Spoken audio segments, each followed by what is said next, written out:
Hi everyone, this is Vicky from the Monetary Authority of Singapore. I'm delighted to be moderating this panel today on blockchain in finance, the Singapore experience. I'm really glad that today we have with us Amit from R3, Stephen from HSBC, and Branson from ECXX.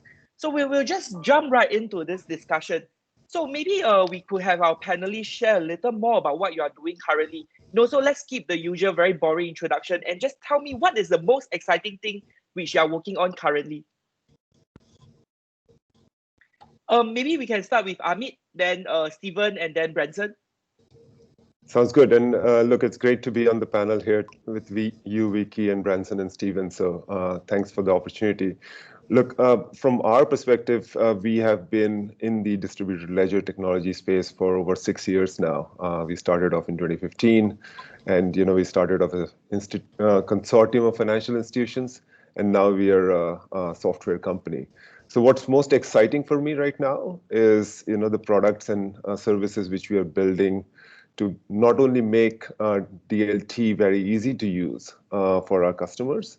So for example, we are launching Corda as a managed service early next year to make deployment of Corda into banks and corporates and regulators far more easier. So I'm very excited about that. But we are also building a long suite of complementary products as well. So for example, earlier this year, we launched Conclave in the beta version. It's a secure multi-party computation platform, which makes computing on secure enclaves very, very easy. So we are working with Intel's SGX technology for that. And secondly, most recently in October, we announced the acquisition of the IP for e-title, which is a trade digitization legal framework.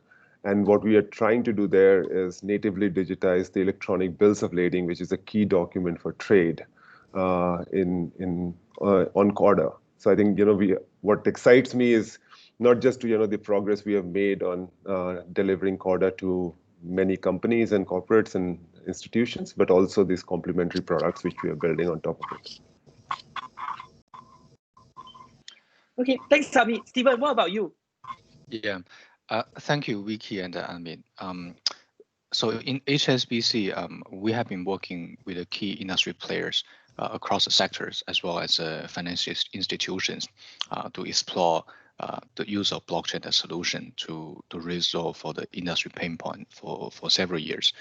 There have been initiatives across the different disciplines, security services, FS, trade, and cash management. So personally, I'm responsible for the strategy of blockchain development for payment business.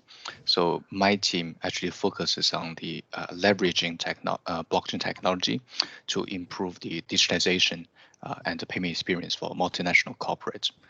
Most recently, we have partnered with the Singapore Exchange and Temasek and completed the first Asia digital bond issuance on the SGS digital asset platform. This is actually the first for Asia that used blockchain and smart contract technologies processes to improve their workflow for issuers, investors, underwriters, and ecosystem participants across primary issuance and asset servicing. So in this project, we developed a new on-chain payment solution, which enables seamless settlement in multiple currencies to facilitate the bond proceeds between the different parties, for example, issuer, investor, arranger, and custodian. This is actually a significant step that transforms the manual and time-consuming traditional business settlement to a digital one that is in real time and on a 24/7 basis. This is the latest update I have to share. Thanks, Stephen. Branson, what about you? What's the most exciting thing you are working on currently?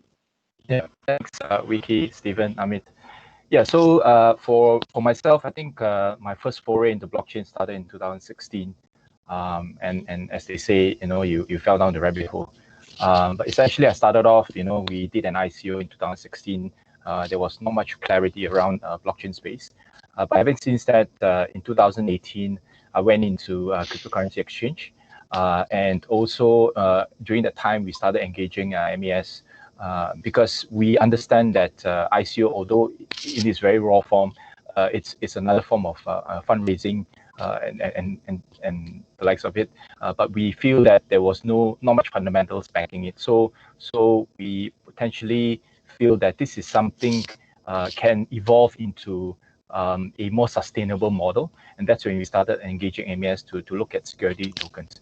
I'm happy to announce that 2 years later, through all the discussions with MES, beginning of this year, in 2020 August, we have acquired approval from MES to be in the fintech sandbox to operate a digital securities exchange. So going forward, I think a lot of work to be done, but very exciting times ahead. Yeah, congratulations on that, Ranson. So I'm hearing, from what you guys are talking about, we keep talking about a few areas that seems to be gaining a lot of traction within the blockchain space itself. We heard about trade finance, digital assets, digital currencies. So these are really some of the big use cases which everyone has been talking about this year. So I thought useful for us, to really go into a bit more details and understand why are these use cases interesting and why do you think blockchain is the appropriate technology to use? So maybe we can start talking about trade, which I believe Amit has been, Archery, as well as your different partners have been very involved in this particular area. Yes, indeed. And I think there's still a long way to go on the trade side. But look, I think trade fundamentally is a multi-party workflow, right? And blockchain and distributed ledger technologies are beautiful when you want to bring multiple parties on a common platform to see the same data at the same time, right? So I think inherently, by definition, trade is very well suited. And then if you look at the reality of how trade is done, it is still largely not well digitized overall, right? I think it's still very, in many cases, it's still very paper-based. There are various players in the workflow or the value chain who are doing everything on paper still, or email at best, which is the best digitization which has happened, maybe Excel files at times. So I think it's not digitized. And that leads really to higher cost of operations. In quite a few cases recently, especially, we have seen higher fraud rates, some very large ones which we have seen in the industry, and an inability for the ecosystem to really innovate because data is so disparate and each institution stores data in their own way, right? So fundamentally, I think because it's multi-party and because of all these inefficiencies, I think trade was very well suited for an upgrade, let's say, right? And what distributed ledger technology brings to the table is an ability to bring all parties together on a platform, as well as make it secure, digital. So what I see is that trade will continue to, and our work in trade will continue to grow. I think we'll see various parts of the ecosystem starting to digitize various parts of the value chain or the processes first. And then once that digital infrastructure and the data infrastructure is there, I think we'll start seeing new business models or new opportunities come on top of it as well, right? So I think very exciting times on the trade side. But as I said, it's a big enough industry with various stakeholders. So it will take a little bit of time, but the journey has well started, and banks like HSBC, for example, are actually leading the charge. Yes, thanks for sharing, Amit. And in fact, I do see that trade is really a very big area. For example, in China itself, we do heard that the top few blockchain trade finance companies, they are easily transacting in hundreds of billions of dollars annually. Even in Singapore itself, we do have a few players who are live already. I do understand having transaction volumes of more than a few billion annually. So I think trade is definitely one of the areas that we have been seeing a lot of growth. Stephen, would you be having anything additional to add to that? Really, from a bank's perspective, what do you think of this opportunity within the trade and trade finance space for blockchain? Absolutely, we're very happy to share. I think trade definitely is going to be the area that's going to be revolutionized by the blockchain technology. And HSBC has been the key party in the control platform in the past of the years, and we have been piloting transactions with our customers. So Singapore is actually one of the regional hub in terms of trading. There's a lot of potentials to digitize the workflow and using technology to improve the processes. That's from the trade perspective. But I also want to highlight from the fixed income perspective, that is also something with a lot of potential. We are seeing this fixed income market is growing continuously due to the developments in the region. It has not been gone slower as we would expect it. And even we look at the some of numbers from the Asian Development Bank, actually the region's local currency market actually hits more than $15 billion at the end of the mid of last year. So this bond servicing as well, the issuance processes similar to the trade is also has not been updated at the same pace. So that is another huge potential we are also actively exploring.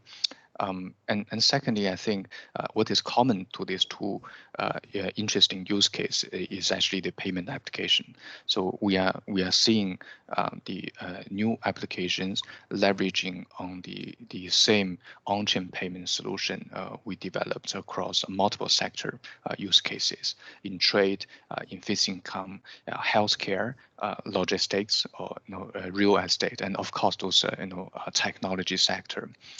We hope to really bring the same seamless and the frictionless payment settlement experiences to these use cases and help the multinational corporate or smaller corporates in their digitalization journey, especially at the backdrop of this global pandemic which is ongoing. Yeah. Thanks, Stephen. And I think it's really interesting, now that we are looking at banks really looking at the use of blockchain technology for tokenizing of more traditional financial instruments. So I really want to point over towards Branson, because you have been in the digital asset space for quite some time already. What will you have to share from a perspective of a fintech who's looking at this whole area of digital assets, where you are looking at really a wide variety of different financial instruments, perhaps some of them not the usual financial instruments we are very used to? Yeah. Thanks, Vicky. So to Stephen's point and also Amit's, I think inefficiency is obviously one of the key areas that blockchain potentially can solve. But just to share a little bit, I think I would like to take a step back and look at blockchain in terms of how do you potentially leverage on this technology. So in the blockchain world, traditionally we talk about the trilemma, right? So essentially scalability, decentralization, and security. So at any point of time, you have two of these factors that you can so-called incorporate, and then you have to leave out the other. So in terms of digital assets, I think what we constantly struggle with in this part of the industry, so to speak, is actually the scalability, right? Essentially, how do you make sure that this system or even platform can actually work as fast as your NASDAQ or your SGX, right? So potentially that's one thing that we are constantly looking at. But I think coming back to where the digital asset space is going, I think if you look at real estate, right, it's the largest asset class right now at about $228 trillion, right? There's a lot of potential there. When we talk about tokenization, can the let's say the retail investors, right, pick and choose or invest in certain asset classes that is now way beyond their means, right? So for example, let's say a GCB in Singapore, right? There's no way, people like myself can invest in a GCB, right? So that can change potentially if we can tokenize it into many fractions, right? Or what we call fractionalized securities, right? So that's just one area, but potentially there are other asset classes, right? So what we are potentially seeing is we are moving towards an age where anything and everything can be an asset and can be tokenized. Yeah. Hey, thanks, Branson. So this starts to get really interesting, because you started going into some of the really interesting areas within the space itself, going into some of these new opportunities. I just wanted to pick up from a few points which you just mentioned. One is really about scalability, which I'll point towards Amit to share a bit more about that. as well as really about this whole benefits of fractionalization. So maybe before we go into the fractionalization bits, I just wanted to, check in with Amit. So how will you respond to Branson's question about scalability? Is this still an issue which we are seeing today? But of course, I do see also that, within public blockchains, scalability is a different set of consideration. Within enterprise blockchain, that's very different as well. What are your views on, solving the scalability issue? And Stephen, do feel free to jump in as well. Yeah, look, I think scalability is something which we had in mind when we started designing Corda from the get-go, because we were working with the financial institutions at that point of time. We knew that anything which has to survive the test of being deployed at full scale in any large institution, we need to have both efficiency and scalability and privacy, right? So I think all of those are important, right? So the way we designed Corda, and Vicky, you know this intimately, is that we designed it to be a peer-to-peer platform. It is not a broadcast platform like many other public blockchains, and that allows in itself for higher efficiency. And so scalability to us is something we have been working on for the last 4 years, and it's great to see that some of the results of that effort are already showing. So, for example, in Italy right now, there is a interbank reconciliation platform which is already live with over 100 banks there. And by the end of this year, they would have processed over 300 million transactions. And that's just like working at probably 1-2 hours a day, not even 24 hours a day. So I think the systems are there, working with the right parties, both the cloud platforms as well as the technology builders. I think we are able to architect applications, and the infrastructure is the Corda infrastructure is able to support. So I think scalability, very important for either industry solutions or company solutions.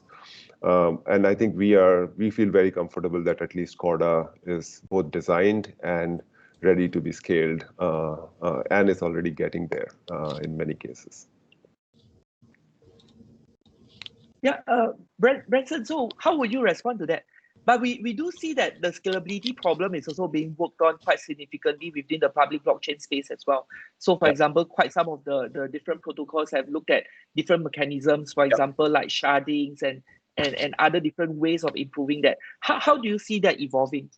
Sure. Yeah, so I think in terms of R3, obviously there's a specific use case for that, and from where we come from, I think it really depends on again what you're using it for. Scalability is always an so-called a perennial problem for a lot of the public blockchains out there. But like what you said, Wiki, there are a lot of solutions out there. I think beyond just sharding, there's also projects like Polkadot, XDAI, you name it, right? So all of them are actually working on this scalability issue. But I think at the end of the day, it really depends on the need for the blockchain, right? So if you're comparing that to the settlement of I guess hundreds of thousands of transactions per second, then obviously we are not there yet, right? So hopefully one day we will be there, a real-time settlement. That will be perfect world for all the exchanges. But we are not there yet, right? But I would say that then the question is, why are we still using public blockchain, right? So I think that comes back to more of a philosophical question, like, do we need data privacy, or do we need more of decentralization and making sure that the retail investors can actually get in the action, right? So these are some of the, I guess, talking points that a lot of industrial people or even practitioners have been talking about for years, I would say. Yeah. Yes, I believe there are some interesting philosophical differences over here. And I do see Stephen, having I probably see that quite some thoughts from your end, about how a bank see it. Because in a way, you are doing similar services as well. So for example, the bond digital bonds project, I do believe there is a similar aims of improving liquidity. But largely for such bank-led project, there is still quite a strong element of centralization over here. But I guess there is also a concept that perhaps banks can be considered trusted parties. So how will you respond to that? Thank you, Vicky. I think this is really an interesting question. So as you mentioned, actually, we have this public blockchain or permission blockchain. To a certain extent, we have the consensus, and actually want to resolve. It elevates actually this the trust problem between different business parties using computation logic. But if you can imagine the world actually a bank being part of that, what we can bring on the table is actually the trust level. We have been working on decades and 100 years for our corporate clients, and we make sure all the funds and money has been secure as possible. This is actually the element of trust we can bring in, right? And from the even thinking from the scalability perspective, I think I totally agree with the panelists here. Is that there's still a lot of work to be going on, but if you think back and take one step back to think. What has been the bank's approach to tackle that scalability problem?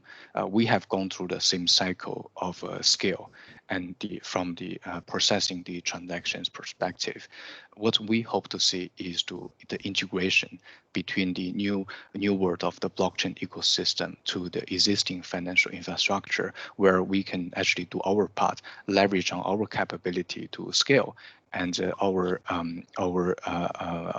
past records of the trust and bringing trust to our customers, as well as the technology foundations we have. So once that has been achieved, I think the ecosystem and the existing finance structure will find a equilibrium point where we will support each other and create this positive cycle for almost everybody within the ecosystem. Yeah, sorry, Vicky. Just to add on one point, I think it's not a zero-sum game, I would say, because there could be a solution out there. In fact, I think there are some solutions being worked on for interoperability, right? So you can have a private setting where your R3 and your quotas come in, and then there's a bridge between these two worlds, right? If you see it that way, where certain instruments or certain assets or whatever that can be tokenized on the public blockchain then can be settled on the private layer or something like that. So it's not a zero-sum game, I would say. Yeah, I mean, would you like to add on to that? Because I'm quite sure you must have a product specifically there to do such a thing. Look, I would agree with Branson here. Like, as much as R3 and as a private institution, we want to have highest market share. I know that we'll coexist with many other platforms and many other technologies, and both horizontally, so with other blockchain platforms, but blockchain platforms is actually, to Stephen's point, need to work with existing tech, but also other new tech, whether it's AI, IoT, or whatever else, right? So I think coexistence is the play, and permission blockchains have their purpose and mission and some specific things which we solve for, and public blockchains have their own as well. So I think you'll see more and more overlap. I would say in the coming future, I think there will be certain areas where we will probably be more sought after, and there will be others where other technologies will be sought after. But so yes, not a zero-sum game. Lot of digitization to happen, either upgrading old tech to new tech, or paper to new platforms. Yeah. Thank you. So I just thought to really go back to one of the other point which Branson raised just now, which is really about this concept of fractionalization, enabling a wider access to much more products which we currently not have today. So there's also an element in that of improving liquidity. I suppose what all this means is that we are going to see, in the future, not too sure when that will be, but to have a lot more transactions of such digital assets, tokenized assets. So here, I just want to look over towards Stephen. So what would you think, how do you think that create opportunities? Do you think that actually creates much more opportunities from a bank's perspective? Because while we do see that a lot of new players are coming in to look at tokenization of assets, payments today, at least for larger value transactions, still remains very much within the domains of banks. So do you think there's an opportunity over here for large financial institutions, especially banks, global banks like HSBC? Thank you, Vicky. I think we have been closely monitoring this field and see the development is, ever changes. If I don't really check out a week, I probably just left behind. This is how fast this field is moving on. And you're perfectly right. I think if that have a wider access to the general public and to the corporate, there could actually release some of the liquidity. I think the potential is there.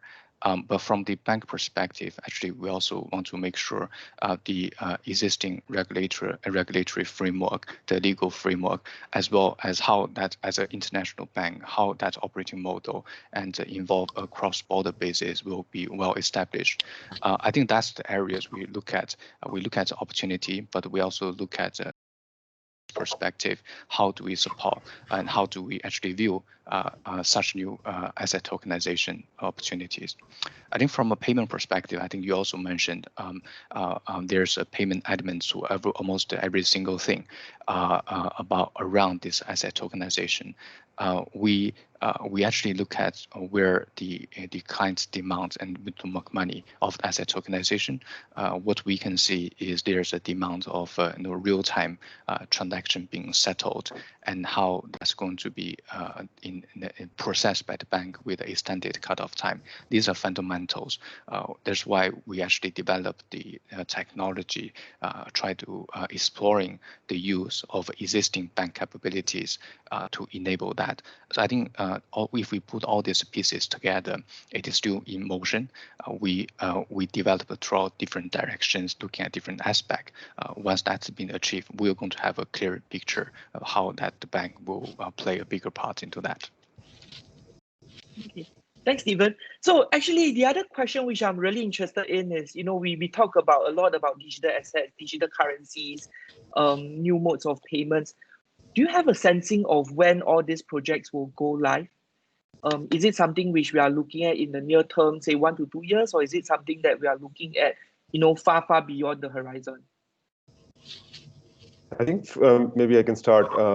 I think from our perspective, I would say that we are already starting to see examples both in the digital currency space as well as in the digital payment space already going live in some sense, right? It's maybe not full throttle yet, but definitely going live already, right? So I think, as you know, and MAS is a leader in this space. So you've worked on both of those topics over the last 5 years in Ubin, and some of that conversation has progressed with the industry here.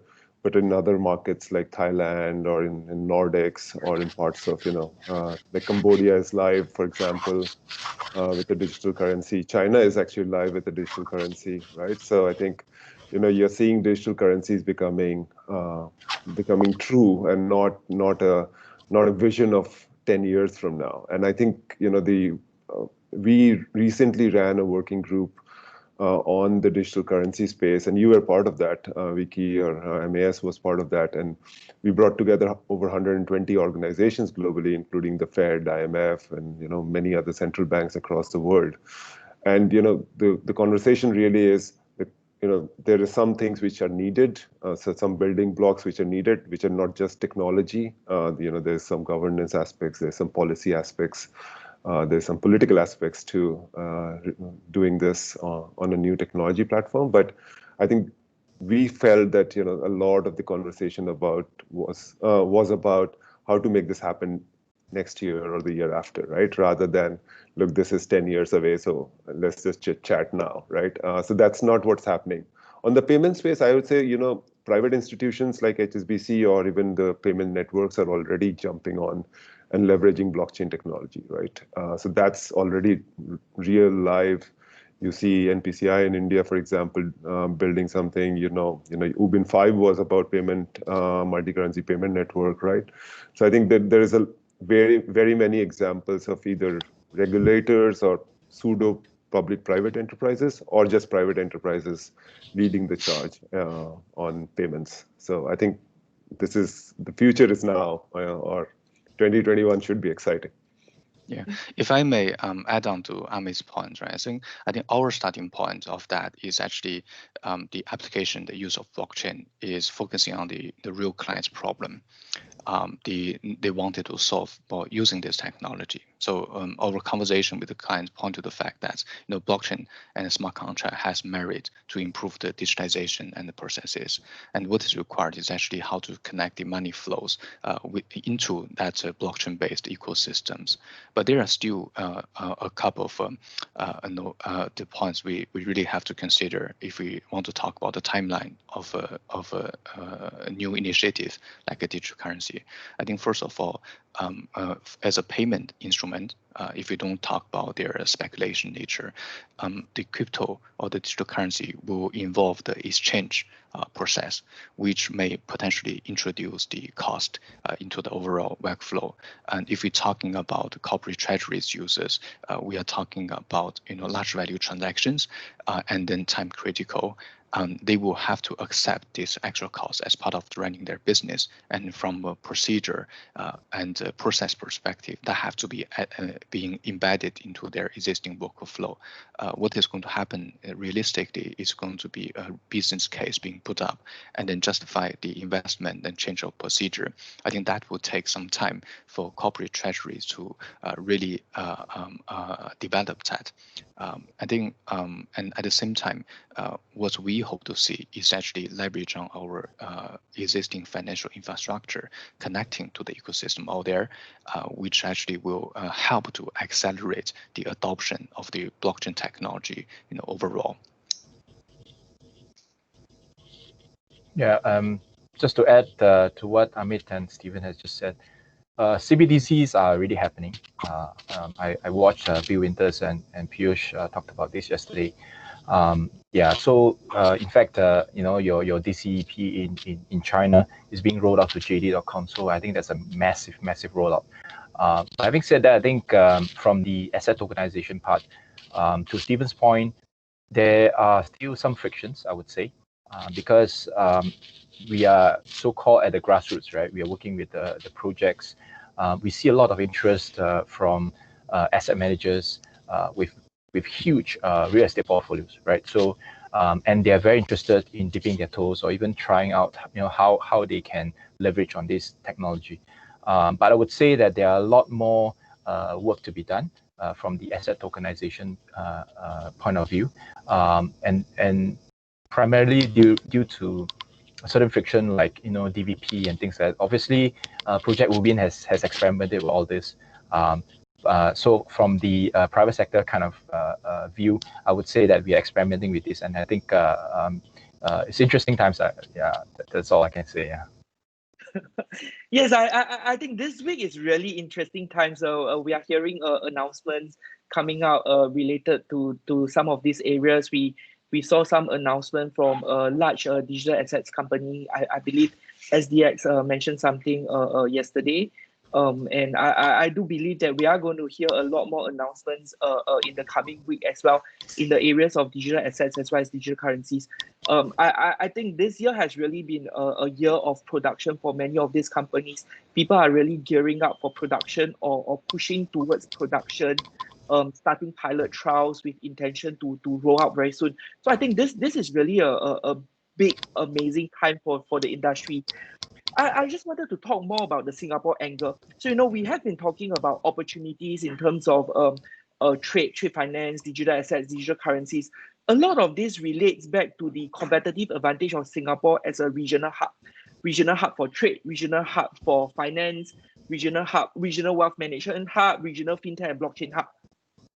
So just wanted to get your perspective. What makes Singapore a good place for blockchain companies? For example, why do you set up in Singapore? I would like to go to you first. Singapore is the regional headquarters for R3. What is behind R3 decision to set up in Singapore? Look, so many good reasons to be here. But let me start with first the leadership of MAS. I think when we started the company, we at the very infancy we knew that what we wanted to do, we really wanted to work with regulators globally, right? So I think that's been our approach from day one, even when we were not building software, right? And at that time, we had reached out to MAS for building something here in the region, as well as collaborating with you guys on the future of DLT. And I think we were one of the early participants in Ubin phase 1, right, back in the day, right? So I think just the leadership of MAS, of how it enables innovation and how it enables the entry of foreign companies into Singapore is very, very remarkable, right? I think secondly, I think, selectively, but very importantly, you also provide financial support to various companies through the FSTI grant scheme or others. And I think that is critical again, if you think about many other companies, and including ourselves in some sense, right, of why that matters, right, in the initial days.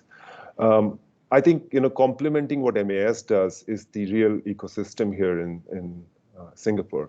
And the ecosystem from our perspective is a couple of segments. So first, banks like HSBC are here in a big way, and they're actually driving innovation for their global franchise from Singapore in many ways, right? I think, HSBC's a larger share of HSBC's global business is now in Asia. And I think it'll continue to grow in Asia, is what I believe. For example, right? I'm speaking on Stephen's behalf a little bit here, but hopefully I'm accurate here on the stats. But look, I think that ecosystem is important for us. Then you think about technology players like the Microsofts of the world and Amazons of the world. They and other ISVs, SAP and many others, they all have a hub in Singapore, right? So I think that ecosystem which we want to interact with is there. A fun fact is 90% of rubber trading happens out of Singapore. Like, there's no rubber growing here, I think, but it happens here. So that if you think of what we were talking about earlier on trade and the participants in the trade ecosystem, for some of those industries, a large part of the ecosystem actually is based here. And finally, I would say the whole machinery which is run by, I would say, the Prime Minister, starting from the Prime Minister down to various other agencies like IMDA, EDB, ESG, they're all promoting innovation. So it's there's so many good reasons to be here, and finally, it's a great place to live. I've been here 12 years now, and don't think I'm going anywhere. So it's overall, we couldn't have chosen anywhere else better. Thanks, Amit. Branson, what about you? In setting up ECXX, why do you choose Singapore to base your company? Thanks, Vicky. Yeah, so let me take you back to 2016, 2017. So during the time, obviously, there were a lot of ICOs happening. I think at one point, Singapore was the top 3 destinations for ICOs, the other 2 being US and Switzerland. But where it stands out is that, there's a strong rule of law, right? So essentially, we don't do things in a way that is detrimental to a lot of people, right? So and the deterrent is that the laws are there to protect the consumers. So I think that part is very, very important, right? And having said that, fast forward 2 years later, we actually established in Singapore because of things like regulatory clarity. Right, so coming off the ICO issue that I just mentioned, there's also this question of what is a digital asset, what is a Bitcoin, and what are use cases, what can I use the ICO for, and things like that. And I think that's where Singapore has actually set itself apart from a lot of jurisdictions out there. And I reference to this. Digital tokens circular that was sent out by MES, outlining the 13 use cases. Those are very, very clear-cut use cases as to what you can do and what you cannot do. And I feel that that's something which is lacking in a lot of jurisdictions, and that provides a lot of comfort to a lot of companies experimenting with technology as nascent as blockchain, right? So to me, that's very important. And coming back to MES, when we started engaging MES in 2018, I think the team over in MES has been very, very open, right? So we presented ideas like self-sovereign ID, and during that time it was really, really something that is, I guess, very new. But the team in MES is very, very open, right? So they started asking us, oh, what is this about? And then we kind of go into a discussion where it's more like, how can we improve your idea? What else can we do and things like that. So in the end, it felt more like a business partner more than a regulator, right? So to me, that itself is a testament to what, the kind of work that MES has done, yeah. And then that's the reason why we are here. Yeah. Thanks, Branson. Yeah, and so coming from MES, I think we really take a very collaborative approach in working with the industry. I think that in a lot of this work, we see ourselves as partners, and because so one of the really good things was that in the process of doing the project Ubin, we have actually developed a lot of expertise within ourselves, and we thought that if we could actually use that expertise to really facilitate growth within the ecosystem, that's something that would be really helpful for everyone. And I guess that's why we have taken a very collaborative approach in working with fintechs and with financial institutions. Yeah. So I have a very interesting question for you. Singapore is not the Asia headquarters for HSBC, but we are seeing a lot of work about blockchain arising out of the Singapore Center. From your perspective, what sets Singapore apart? Yeah, thank you, Vicky. I think Singapore is actually a very unique market, despite the fact it's actually a relatively small country. But actually, it punches its weight above its weight to attract a lot of multinational corporates to set up their regional or even global headquarters in Singapore. So it's really a great test bed for us to work with those key industry players to develop new and innovative solutions. So that is actually one of the unique advantage of developing blockchain-based solution in the Singapore Center. And not to mention about Singapore's matured finance, telecommunication, and the public infrastructure. That is just make it a very suitable location to set up all the technical companies for fintech firms. And this is a great place to live, as Ahmed has mentioned as well. Attract many great talents and the professionals, and who will be keen to develop their career in the tech space here. And then this create the community of the people that we can go very closely and test out the new ideas. So I think these 2 points are what I want to share, why this is a really great place for us to work in Singapore and developing these blockchain-based solutions here. Thank you. So it's really nice, we are hearing a lot of very positive things about Singapore, the ecosystem, the regulatory clarity and support, the people, the collaborative attitude, the talents. But I just also wanted to, ask about what are some of the challenges which you face along the way. We have seen that the blockchain, the crypto industry has its own fair share of ups and downs. We are on another up again, but there has been really a cycle throughout the past few years. So really, what have your experience been? I'm interested to hear about some of the challenges and obstacles you have faced and how you solve them. So maybe we'll start with Amit.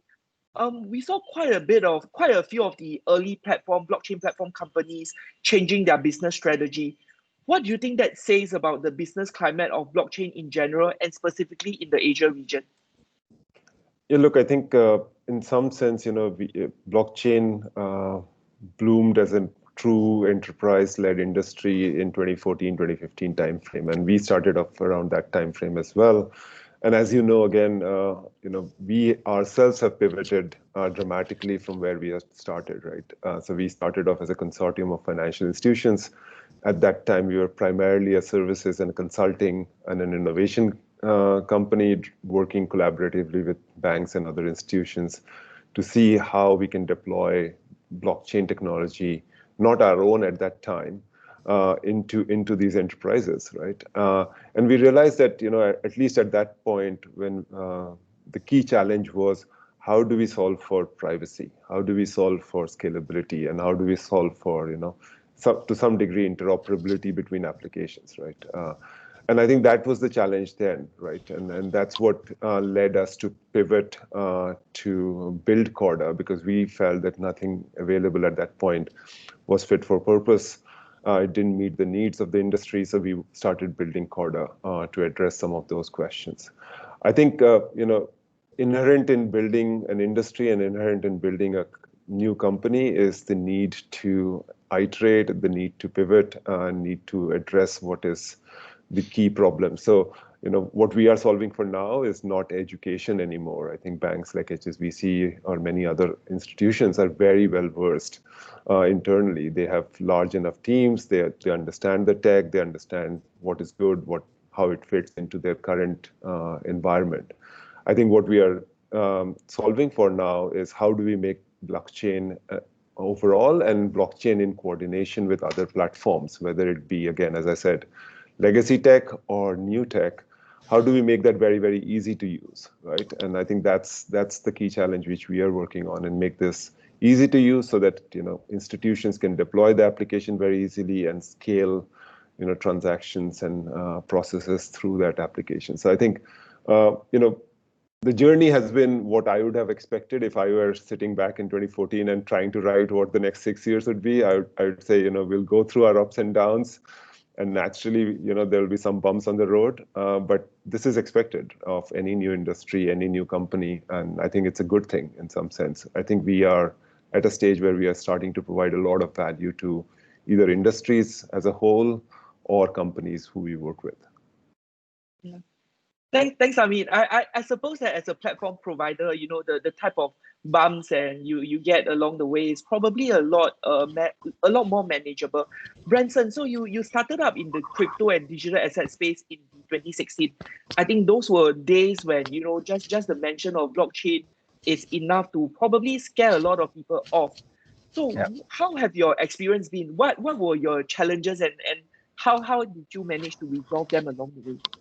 Yeah, thanks, Vicky. As you mentioned, back in 2016, 2017, the mere mention of blockchain and things like that is going to cause a lot of people to look at you in a different light, because those were the days when this is still an so-called quote unquote underground tech and things like that. But I think we have come a long way.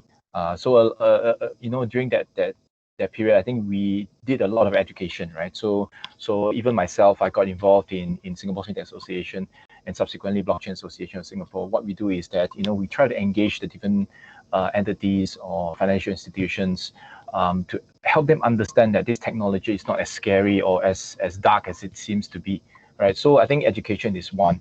But coming back to what Amit has mentioned, this technology is very nascent, right? It's still an experiment, right? So to speak. So there's a lot of all these, I would say, teething issues, right? Things like scalability, right? How do you scale a public blockchain where, you don't have a centralized party where you can deploy patches overnight or even on every Tuesday, like what Microsoft is doing. But, then that's where, the challenge is, right? How do you roll out a patch across 20,000 nodes? Right, that is something for a lot of all these, core coders to think about, right? So that's scalability. And then from the product angle, there are a lot of things being experimented on, like NFTs, right? Non-fungible tokens, and then you have DeFi products, and then you have things like are the smart contracts, have they been audited, right? Are they secure? Are there backdoors being built in? All these things are being experimented on and being scrutinized, right? So that's from the technology experimentation point. And then for us, it's more of the regulatory arbitrage that we see a lot of our competitors are doing. So in Singapore, I did mention that, we like the fact that in Singapore it's very clear, right? But what happens when your so-called peers do not play by the same rule, right?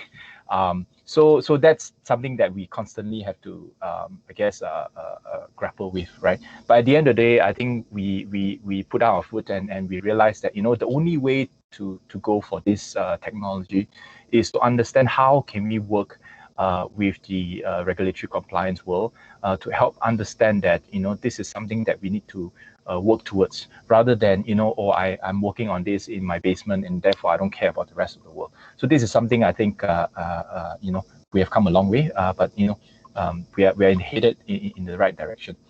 And the third point that I wanted to make is actually from the talent, perspective, right? So when we first started, 2016, 2017, I think there were a lot of all this, coming back to my point earlier, people are more keen to work for, big financial institutions like MAS and HSBC, and so for us it's difficult, right? And when you tell someone that you are going to work on cryptocurrency and digital asset exchange, they were like, what is that?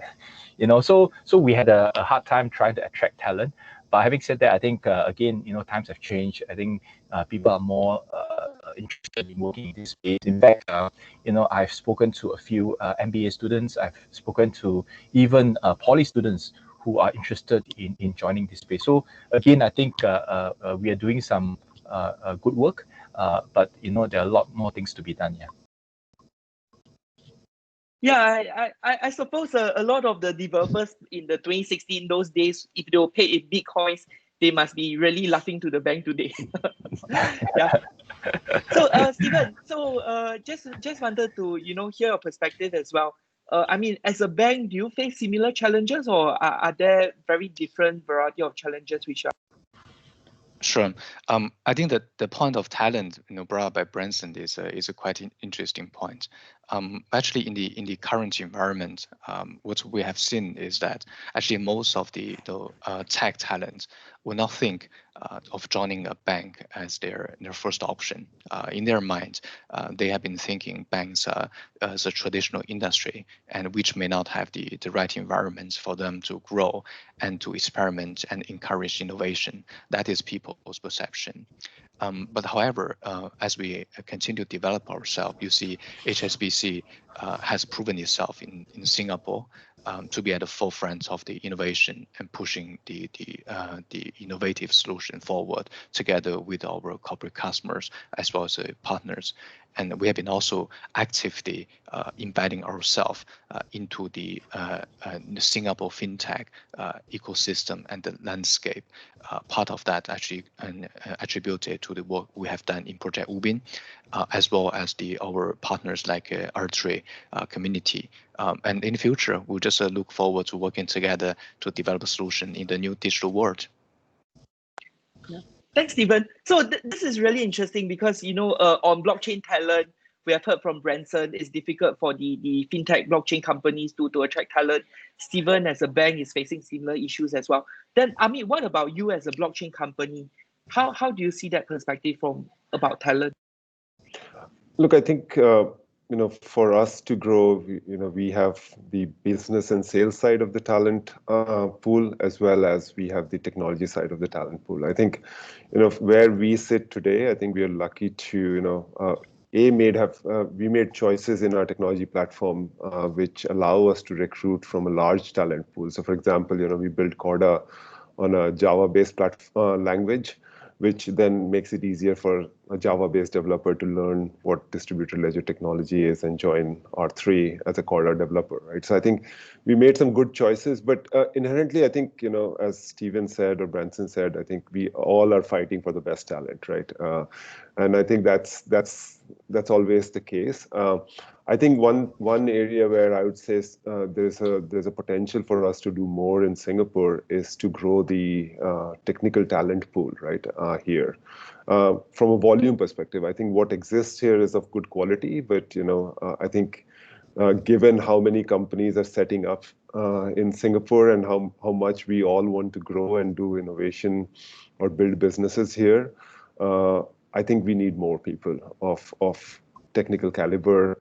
We need more people who can build platforms. We need more people who can actually look at legacy tech, new tech, and really see where is the synergies and where is the potential to disrupt ourselves. Like big institutions are trying to disrupt themselves in many ways, right, before somebody else disrupts them. So I think there's more to be done, I would say, from an ecosystem perspective on bringing more technology talent in Singapore. I think because the demand is a lot more than it seems the supply is currently, right? So, but overall, look, I think we are good till date. I think as one of the leading players, we do end up finding the talent, but it's sometimes not that straightforward, to be frank. Yeah. So I guess this problem around blockchain talent, that's really a happy problem that we are facing today. That's really because we have a lot of interesting projects that's happening, and we are just not able to find sufficient talent to support these projects. Yeah. So I guess that's a happy problem that as a whole, as an industry, we do have to look at how we can actually, create help to nurture more talents in this space. I'm going to ask my last question to just round up this discussion. How do you see the journey going forward? What are we likely to see in the next 3 to 5 years? And I also saw we have a question from the audience as well, which is really related to this. What is your immediate plan for the first half of next year towards adoption and commercialization? So we could have Amit start and then, followed by Stephen and Branson. Yeah, so to answer your question, and I think we will see distributed ledger technology becoming a key component of pretty much all industry technologies, as I would say, intra-company technology stacks as well. So I think that's inevitable. Like that's what we are seeing happening in various parts of the world, including in Asia Pacific and Singapore, and with companies like HSBC, as we said. Secondly, I think we'll see quite a few large-scale industry use cases going full-scale production, not in the necessarily in the next 3 to 5 years, but actually in the next 1 or 2 years even, right? So I think we don't have to wait 5 years for that. I think we are already there in many cases today, and I think we'll see more of that coming our way. So, with that in mind, I'll probably reiterate what we want to be doing in 2021 all through. So, 2 parts. One, continue building the capabilities of our base platform, but also add functionality on a little bit on top of it, like Conclave, which we talked about as multi-party computing, or Corda EBL, which is digitizing letters of credit. And second, I think make it easy for companies to deploy and use blockchain platforms, right? So, through our managed service, for example, but various other means as well. We offer professional services as well, for example, right? To just, go work with our clients collaboratively. So I think that's our focus for 2021. Yeah, and I think from my perspective, what we have seen is in many industries, actually the stakeholders relationship evolving from more traditional bilateral one to a multilateral ecosystem, like what we have been discussed. But I think blockchain is one of the most suitable technology embedding into this existing and a new ecosystem. So in the next 3 to 5 years, what I believe is that blockchain will be much more widely adopted, and every single one of us will have to play a part to that. I think secondly, in the next 3 to 5 years, sustainability will be a key global agenda. The track and trace feature of the blockchain will serve as a strong backbone technology for the provenance of the sustainable performance indicators and the practices, especially in the area of green financing space. I think that will be the second key areas. Yeah, from my point of view, I think I will put it in 2 buckets, right? The first bucket is actually, we potentially will see, Bitcoin being one of the mainstream asset, right? Right now, there's still a lot more work to be done in terms of compliance, regulatory in that space, right? But I think we are slowly inching there. And from my angle, I think, there's a huge potential for asymmetric returns. And having said that, there are a lot of, portfolio managers that are looking at it, but they are not sure how to dip their toes in it because of uncertainty. But going forward, I think next 3 to 5 years, there will be a lot more clarity around that. That's the first bucket. The second bucket is more towards the asset tokenization bit. There will be a lot more products being experimented, but going forward, I would see that there will be in fact this is already a reality, right? So in fact, I think this morning or yesterday we saw bonds being issued on blockchain and things like that, but there will be a lot more products being issued, and in the future, blockchain is it's almost like internet, right? Nobody talks about which layer, layer 1, layer 2, which Ethereum or Tezos or whatever, right? I think technology from that front is going to be a lot more ubiquitous, right? So you don't really care, what blockchain layer we're using, but essentially it's just embedded into most of the things that we're doing. Yeah. Amit, Stephen, Branson, thank you so much for joining this discussion today and sharing your views and perspective with the audience. Thank you so much. I would also like to just highlight that we do have a lot of other blockchain content, on the Singapore FinTech Festival. Do check out the main agenda. We have very interesting sessions coming right up. We also do have the Project Ubin channel as well, where we have very detailed technical discussions, deep dive discussions on very interesting topics related to blockchain, digital assets, digital currencies. I believe that R3 is also hosting a few of these sessions together with us as well. So do join us and enjoy the rest of the conference. Thanks, everyone. Thank you. Thank you. Thank you.